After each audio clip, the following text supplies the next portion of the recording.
check natin si patient, yung face niya, kung may redness ba yung lips, check natin kung namumutla ba or may any signs of cyanosis, and then yung bedlines ni patient, check natin kung bluish ba. And then, blood today na, ako si Mariel, your student for today, maaari po malaman na din yung pangalan, and then, ilan po ang kanilang birthday na.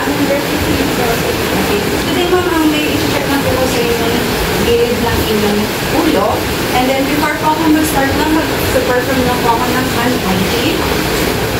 And then, nakahan ko pa kayo i-start na po yung jet din yung ano. And then, nakawin ko lang po ito. And then, check ko lang po. Normal lang po yung ano.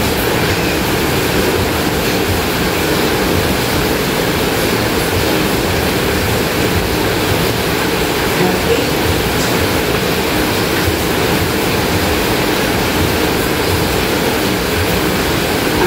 Regarding naman po sa inyong result, okay naman po. Ang inyong pulse rate naman po is 78, which is normal naman. And yung reason naman po niya is katamtaman lang po yun. Katamtaman lang po yun na kasi normal naman po siya. May mga katan naman po ba? So far, okay naman po sila. Wala naman po ibang nararamdaman.